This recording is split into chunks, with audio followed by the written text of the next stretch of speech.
Alors, qu'est-ce qu'un prophète? Dans l'islam, il y a l'idée que un prophète, c'est une personne exemplaire, euh, une personne proche de la perfection, une personne qui est parfaite, qui est pieuse, euh, voilà, une personne qui est digne, qui est un exemple en fait pour les gens, que Dieu ait choisi. Parce que Dieu, il constate au bout d'un moment que cette personne, elle est exceptionnelle. Et Dieu l'a choisi pour devenir prophète. Ça, c'est l'idée, en fait, dans l'islam. Il y a aussi dans l'islam l'idée que les prophètes, ils sont limités en nombre. Que, en fait, Dieu, il envoie un certain nombre de prophètes. Et que le prophète Mohammed, c'était le dernier prophète. Et qu'après Mohammed, Dieu, il envoie plus de prophètes. Parce que les prophètes, c'est un peu comme des perles rares que Dieu, il envoie. Il dissémine comme ça. Il en envoie, mais en nombre limité, quoi. Et après, Dieu, il arrête d'envoyer des prophètes. Et dans l'islam, il y a cette idée que l'islam, c'est la dernière révélation de Dieu, que toutes les autres révélations, bah, elles ont été corrompues, que ce soit la Torah ou, enfin, peut-être pas la Torah, mais l'évangile et autres, enfin, le christianisme a été corrompu, que Dieu il a envoyé l'islam comme dernière révélation, et le prophète Mohammed, c'est le dernier prophète. Et en gros, le prophète Mohammed, il vient fermer la voie, et après lui, il n'y a plus de prophète. Ça, c'est la perception erronée du prophète dans l'islam. C'est la mauvaise, c'est le mauvais enseignement, c'est la mauvaise compréhension de ce qu'est un prophète.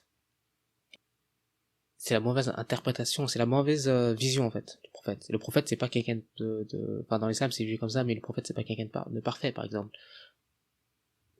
Mais dans l'islam on part du principe que le prophète il commet pas de péché parce qu'il est pratiquement parfait. Il commet des petits péchés, mais à la limite il commet des petits péchés mais pas des grands péchés.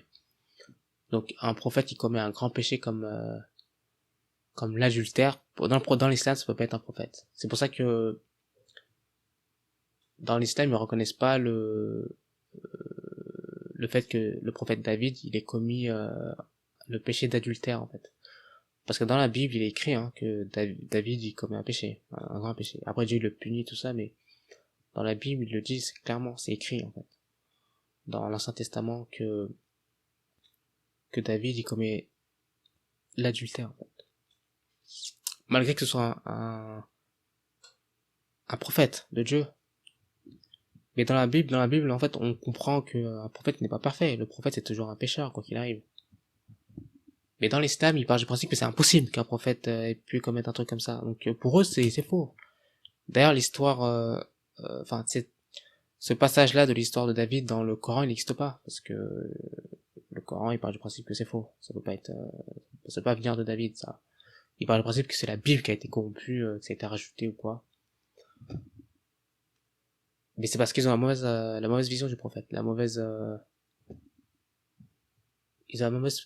la mauvaise perception. En fait, c'est une perception humaine du prophète qu'ils ont.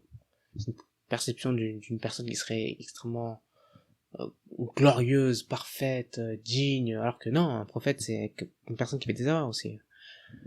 Maintenant, dans dans le christianisme et dans le judaïsme, on a la vraie interprétation du prophète. On a la vraie image du prophète. Le prophète, c'est juste une personne que Dieu a choisie avant sa naissance. Et c'est purement lié à son âme. Donc un prophète peut être un homme ou une femme parce que c'est lié à son âme. Ça n'a aucune. Dieu ne choisit pas juste des hommes pour devenir prophète. Il y a des femmes prophètes aussi. Ça, c'est un autre point sur lequel l'islam. Dans l'islam, il y a quand même cette croyance que une femme ne peut pas vraiment devenir un prophète. Enfin, il n'y a pas vraiment de femme prophète dans l'islam. Il y a cette croyance qui est assez forte quand même dans l'islam où Dieu en fait il choisit que les hommes. C'est une mauvaise vision du prophète, de ce qu'est un prophète. Un prophète, c'est Dieu choisit une personne, homme ou femme, et il assigne une tâche très spécifique à leur âme. Mais c'est purement spirituel en fait. Le fait d'être prophète, c'est pas dû, encore une fois, je répète, mais c'est pas dû au fait d'être, c'est pas dû au corps physique. Ça a rien à voir avec l'apparence physique. C'est vraiment dû à l'âme. Et Dieu, il assigne une tâche, une mission spécifique à l'âme. Et c'est ce qui fait de la personne en question un prophète. Et Dieu, il donne à cette personne une grâce spécifique. Il donne une, une sagesse extrêmement forte. Une sagesse divine, quoi. En tout cas, une sagesse qui vient de Dieu, quoi. Pas une sagesse humaine. Une sagesse qu'on peut acquérir comme ça au cours de la vie. Mais il y a une sagesse naturelle dans le prophète qui est très forte. Et le prophète, il a une volonté aussi très forte. Il veut accomplir le bien, en fait. En fait, c'est sa mission qu'il accomplit. Mais comme il porte la volonté de Dieu en lui, il porte la gloire et la lumière de Dieu un peu plus que la moyenne. Et le prophète, alors comme je disais tout à l'heure, c'est pas quelqu'un de parfait. Il commet des péchés, même des gros péchés, il peut en commettre. Le prophète. Mais en fait, Dieu, il l'a choisi pour accomplir une mission. Malgré les péchés qu'il va commettre, Dieu, il va quand même maintenir, si tu veux, parce que la personne, son âme, elle a été assignée d'une mission. Donc même malgré le fait que le prophète en question, il commet des fautes, des trucs, ça participe à son édification et Dieu va continuer. Il peut le punir ici et là, mais Dieu, il continue de maintenir son, son assignation, en fait. La mission qu'il lui a assignée à son âme. Et Dieu, il le protège surtout quand il est enfant, parce que si tu veux, comme on est entouré d'esprits impurs dans ce monde, et de démons, les prophètes, ils sont une proie, en fait. Et Dieu, il les protège. Et, euh, il protège les prophètes de leur naissance plus ou moins au moment où il leur révèle leur mission, ou ça peut être toute leur vie aussi. Mais les prophètes, ils sont guidés par Dieu. Dieu qui est invisible, hein, mais Dieu, on peut le voir à travers la providence divine, par exemple. Et le prophète, c'est comme je dis, le prophète, c'est pas quelqu'un de parfait, c'est quelqu'un qui commet des erreurs, mais il apprend aussi en grandissant. Il apprend comme nous, comme tout le monde, quoi. Il apprend, il engrange aussi d'expérience. Dieu le fait traverser des, des situations spécifiques, mais qui vont servir dans sa mission, en fait. Et les prophètes, en fait, ils traversent énormément de moments difficiles. Parce que Dieu, il est raffermi aussi. Ils sont raffermis parce qu'ils doivent être forts. Ils doivent être pouvoir avant que Dieu il leur révèle leur mission, ils doivent pouvoir être suffisamment raffermis et suffisamment prêts pour la faire. Il y a tout un processus en fait. Dieu il forge en fait le prophète. C'est pas que Dieu il choisit parce que Dieu il a été tellement touché par la bonté d'une personne. Ça c'est la vision de l'islam. Mais c'est une vision humaine du prophète. Dieu en fait il est complètement en contrôle. Du début jusqu'à la fin pratiquement. Parce que Dieu il choisit le prophète avant même que la personne elle soit consciente d'elle-même. Dieu il sait déjà qui elle est en fait.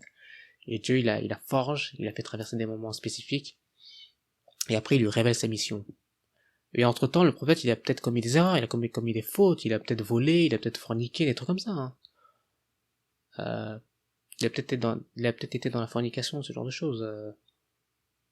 Parce que le prophète, il savait pas qui il était.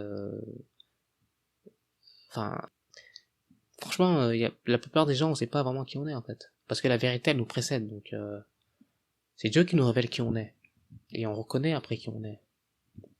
Enfin, déjà, on reconnaît voilà, on reconnaît des choses ici et là. Le prophète aussi, il reconnaît des choses ici et là. Il sait qu'il a une espèce de sagesse, il a une finesse d'esprit, mais c'est tout, quoi. Il peut pas reconnaître qu'il est prophète. C'est Dieu qui lui révèle qu'il est prophète. Et qu'il a une tâche. Et qu'il doit accomplir cette tâche.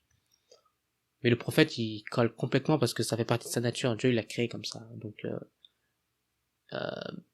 souvent, les prophètes, c'est pas qu'ils acceptent la mission de Dieu, c'est qu'en fait, c'est naturellement, c'est normal qu'ils vont l'accomplir. Ça, c'est en eux, en fait. Ils ont été forgés pour ça. Toute leur vie, elle a convergé vers, enfin, toutes les situations qu'ils ont vécues dans leur vie, elles convergent vers le fait que c'est lié à leur mission en fait. Donc en fait c'est comme c'est comme une évidence quand ils réalisent leur mission et la tâche qu'ils doivent accomplir. Mais c'est Dieu qui forge, après c'est Dieu qui révèle au prophète qui il est. Mais le prophète, il a toujours son libre arbitre, il a toujours sa libre volonté. Dieu lui dit seulement ce qu'il veut qu'il fasse, en fait. Après, c'est le prophète, ça, le prophète de le faire. Mais il a reçu tellement des grâces et il a reçu tellement une sagesse et il a reçu et c'est déjà en lui dans sa nature que le prophète il va le faire. Mais Dieu il forge, voilà.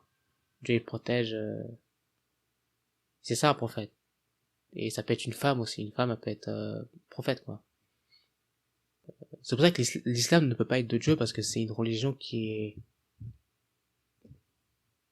quand tu regardes de plus près tu réalises que il y a plein d'erreurs en fait qui sont dues à notre perception humaine des choses. Donc ça peut pas venir de Dieu, ça vient de l'homme, l'islam.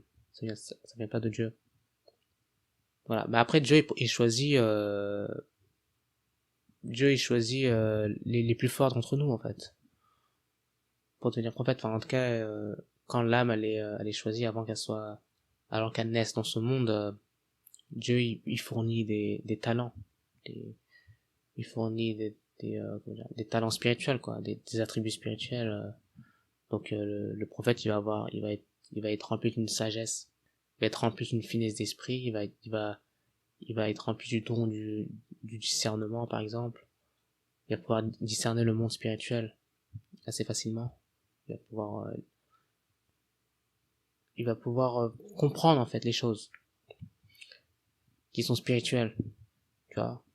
Par exemple, une personne qui est possédée par un démon, un prophète, il va peut-être pouvoir le repérer plus rapidement et plus facilement en fait. Même, enfin, ils ont une forte intuition les prophètes, ce genre de choses quoi. Ils ont des talents spirituels. Mais mais tout ça, ça les empêche pas de pécher quoi. Ça reste des pécheurs aussi. Mais Dieu il est choisi comme berger en fait, pour guider des peuples entiers ou pour guider des fois une communauté ou quoi, ou pour en tout cas pour servir de lumière dans ce monde en fait. Donc c'est ça un prophète. Et contrairement à ce que l'islam proclame, Dieu ne s'arrête pas d'envoyer des prophètes. Il y a des prophètes à chaque génération. Et votre voisin de palier, ça peut être un prophète. Votre collègue de travail, ça peut être un prophète. Encore une fois, c'est pas quelque chose qui se voit à l'œil nu en fait. C'est spirituel, c'est au niveau de son âme. Donc, mais les prophètes, Dieu il en envoie tout le temps, tout le temps, tout le temps, tout le temps. Des gens prophétiques, il y en a tout le temps, à toutes les générations. C'est faux ce que l'islam nous fait croire que soi-disant Dieu il a arrêté d'envoyer des prophètes et que le prophète Mohammed c'était le dernier prophète. C'est un mensonge et c'est faux et c'est la mauvaise logique en fait, c'est la mauvaise compréhension de la logique. En fait c'est pas la réalité qu'ils ont. C'est pas quand tu n'as pas la vraie réalité, bah tu te retrouves avec des trucs qui sont basés sur la logique humaine et sur la perception humaine. Et c'est ça l'islam. C'est ça l'islam. C'est pas la vérité.